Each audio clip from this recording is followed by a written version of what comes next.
Everybody, it's time for Sunday School Bonanza. You're here. Sorry, I should slow down my pace, be more serene. It's a This Week in Mormons production. We're going to talk about gospel doctrine lessons and get you prepared for Sunday school. So listen to this, but still study your scriptures. Don't not study. This is a supplement, okay? We're a supplement. We're like Centrum. We're a supplement, all right? I'm joined once more by our friend Erik Johnson. Nice of Erik to be here. Thanks for joining us, pal. Hello, thanks for having me. How's Las Vegas? It is hot still. Still hot. Go figure. It's always hot there. Yes. It's very hot there. I went to Vegas. I grew up in Southern California, and I had never done like a Vegas trip in my life until last year. Oh. I'd driven through on the way to BYU, and my sister Not even at BYU? No. You never took a... Oh, that's probably a bit for the better. Yeah, well, probably. But I'd never like hung out on the Strip until last year. It's amazing. Oh. What a time. What a fun way to spend $300 on Cirque du Soleil tickets. You know, it's just, you live the dream there. It's delightful. Anywho, folks, this week's lesson is lesson 42. I will write it in their hearts. So now we're on kind of the back half of Jeremiah. We had some Jeremiah last week really setting up a lot of the fall of the kingdoms and all that stuff. A lot of bad things happened in that lesson. And I feel bad for Jeremiah. Jeremiah is a wonderful prophet, but he really had to preside over just very sad decline of his people. You could argue not since, I don't know, like Noah, had there been such prophesied destruction, and the Lord permitted him to witness all of it. He didn't send him really anywhere else. Even after the Babylonians took over, they said, no, they said, you, Jeremiah, you stay there, though. You stay there. Right. And so it was rough on him. It was sad times. If you're reading, though, you're going to be in Jeremiah chapters. The lesson has 16, 23, 29, and 31. So really, it's just like just all over the back end of Jeremiah is honestly what you're looking at. Yeah, and actually, just that's okay, though, because Jeremiah is not written chronologically.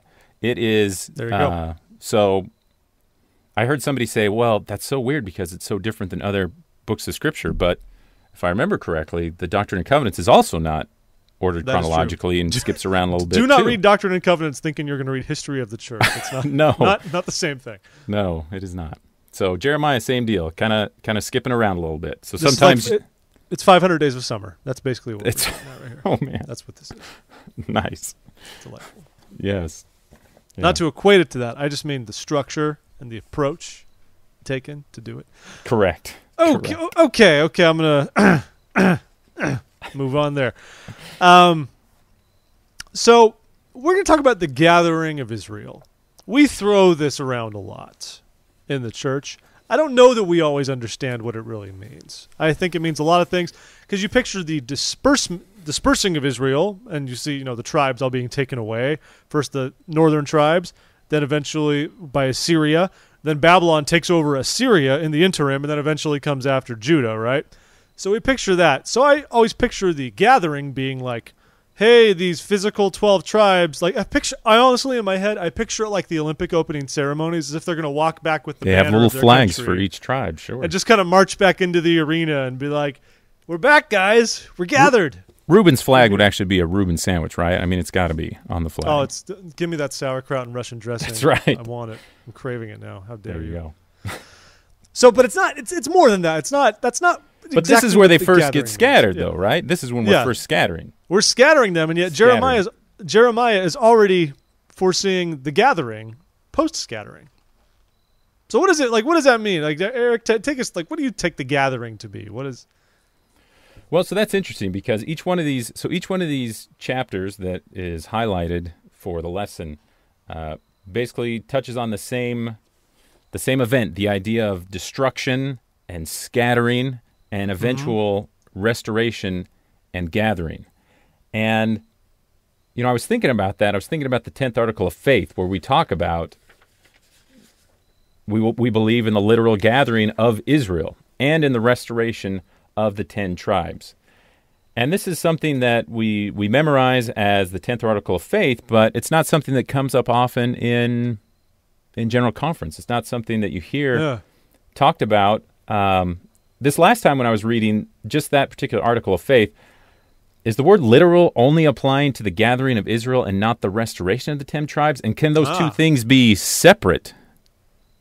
You know what I mean? Interesting. And what I like to break on that is how are we differentiating the gathering of Israel and the literal gathering of Israel? Because is there a symbolic gathering of Israel that we would confuse it with, as opposed to the literal gathering of Israel? So right. What are we talking about here? I believe that members of the church during the 50s actually saw the restoration of the state of Israel as fulfillment of the 10th article of faith. If you go back and read some of that. If you leave an LDS perspective and they talk about the gathering, you often see that. You see the restitution of the modern day state of Israel, and that the gathering is what's happening now with everyone actually gathering physically in Israel. And that's, if you Google anything outside of an LDS perspective, that's typically what comes up for the gathering. Yeah.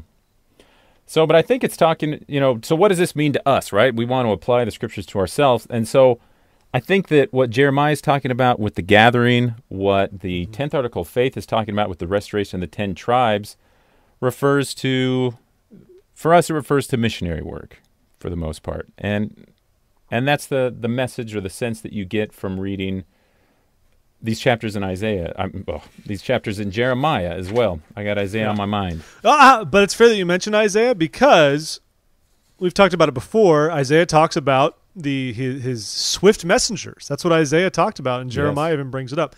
And incidentally, if anyone wants to read a pretty good talk on this, in 2006, Elder Russell M. Nelson gave a talk called The Gathering of Scattered Israel. I love talks like this when they get up there, and it's like, don't get me wrong, I love the conference talks that are like how to be a better person in my everyday life. But I like it when they get up there and he's like, here is some doctrine, and I'm going to smack you on the head with it and explain just straight up doctrine to you.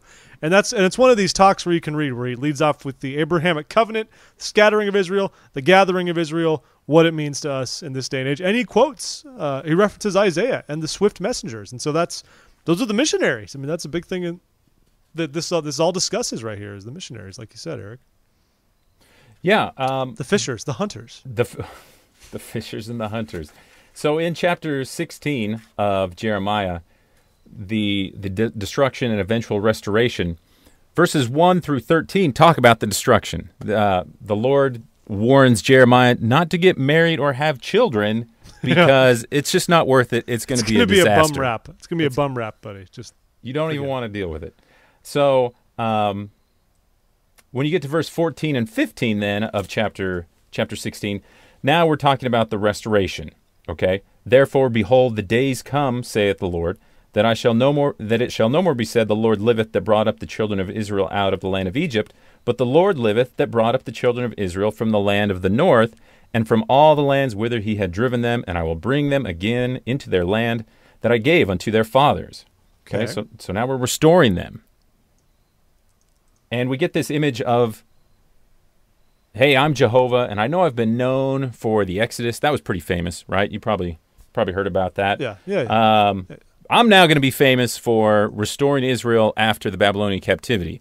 That's what I'm doing now, okay? We're not talking about what I did before. What I'm doing now is I'm going to restore them from the diaspora, from the spreading, the sprinkling, the broadcasting of... Brooklyn is what you're saying. You'll restore them from Brooklyn. That's right. That's what you're saying. That's right. Well done. Well played. Uh-huh. And then you keep going. Sorry, keep going. I know you got a train of thought here. Keep going. Well, no, it was just that, so you'll see the same image of the Lord saying, I am known, and you have celebrated the Exodus during all of your lifetime. Someday people will celebrate the gathering of Israel in the same way. And so how are these people gathered? Okay. So I guess that's the question, right? I mean, yeah, how Jeff, are they gathered? You kind of made a reference to that. In verse 16, we have this image of fishers and hunters. And I had shared this, and Jeff I guess you hadn't heard this one before, right? As applied to missionary work, as different missions in the church. So the way I've heard it is there are certain missions in the church that are like fishing with big nets, right? And you just pull them in by just a boatload, like Peter, James, and John pulling them into their boat. Fishers of men, yes. The fishers of men were very passive. That's what you're saying. That's right. You just show up and bam, there's fish. And then you have hunters who are typically called to Europe, and and they have to really search, and they could be out there all day and not get anything. They have to come back tomorrow and look again. And so LeGrand Richards, I guess, was the first it appears that LeGrand Richards was the first general authority of the church to kind of tie this idea of fishers and hunters to missionary work. Now, I will say that I think that when Jeremiah was talking about it, he was talking about the idea of gathering, that the enemies of Israel will actually be like fishers and hunters and gather the people of Israel up and carry them away to Babylon, carry them away to captivity. But LeGrand Richards has kind of repurposed that same idea and said, hey, now we are on the offensive with missionary work, and we are going out there like fishers and hunters, and we are gathering them up. Nothing wrong with that. Nothing wrong with a little repurposing of Scripture. Well, yeah, it works. It's fun. It makes sense. It and applies. I guess I was a hunter, or a hunter-gatherer, like a Neanderthal. I'm sure you were a mighty hunter, like Nimrod. I was a hunter-gatherer. That's how it was. Europe, I don't know, whatever. It's the only mission I knew. So as far as I'm concerned, it was good hard work, and I had a good time. It was fine. There you go. But I love seeing the ways in which we can adapt to gather Israel through missionary work, through embracing new forms of media. Tons of things help us out. And I've got some quotes here. Here's from President David O. McKay. When we were talking, I dug this up. This was when Al and I actually gave a social media presentation earlier in the year. We used some of these quotes, and that's why it triggered in my head that we talked about this, so I wanted to find it. So, President McKay said in 1966, they stagger the imagination, discoveries latent with such potent power either for the blessing or the destruction of human beings as to make men's responsibility in controlling them the most gigantic ever placed in human hands. This age is fraught with limitless perils as well as untold possibilities.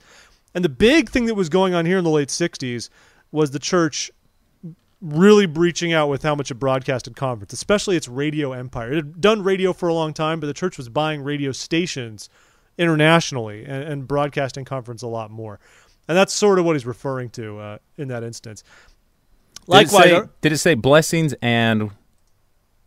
Which part of it were blessings? At the very beginning, they stagger the imagination, discoveries latent with such potent power, either for the blessing or the destruction of human beings. Right. So Twitter's the blessing and Facebook's the destruction, right? That's got to be. I don't know. You could argue which one is which. But but it's like any prophetic warning we get. The technology is extremely useful for us to do our job. Of course, there are potential drawbacks with it. I mean, we're being pushed more and more to use social media in the way we share the gospel.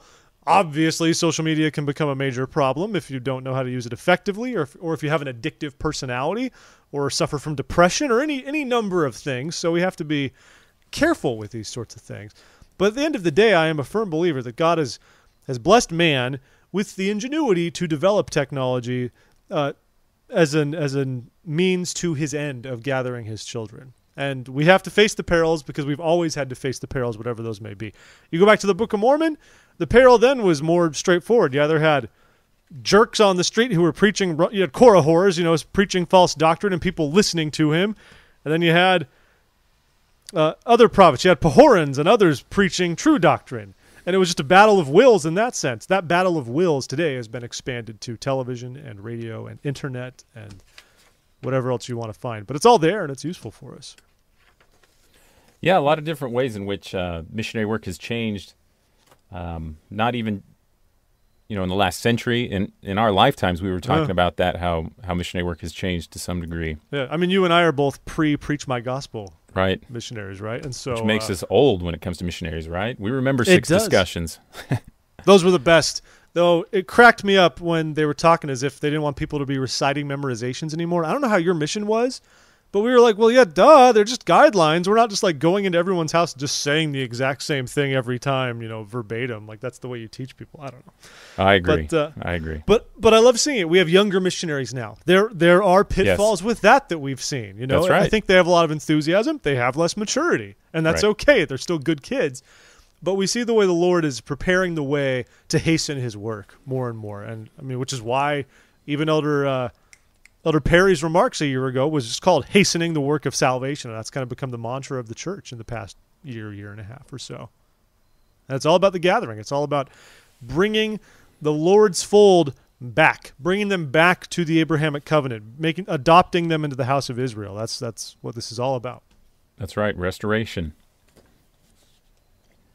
I don't know if you have anything more to say about gathering, or we can move on to the checklist section of the lesson if you want, or we can just talk missionary work all day, which is much more exciting to me. So the checklist. So there's a reference here to, if we go to chapter 31 of Jeremiah, verses 31 through 34. Uh-huh. We're going to talk about writing the law. Okay, so let's just, I want to read this because there's some interesting things in here with regards to the way that it's translated. So, behold the day, so this is 31, behold the days come, saith the Lord, that I will make a new covenant with the house of Israel and with the house of Judah. Not according to the covenant. Now, you notice that he's saying Israel and Judah, so he's bringing them together. That's 12 tribes, not 10. Now, not according to the covenant that I made with their fathers in the day that I took them by the hand to bring them out of the land of Egypt. Okay, so we're recalling the 10 commandments, which my covenant they break, although I was a husband unto them, saith the Lord. Okay, so not like that one.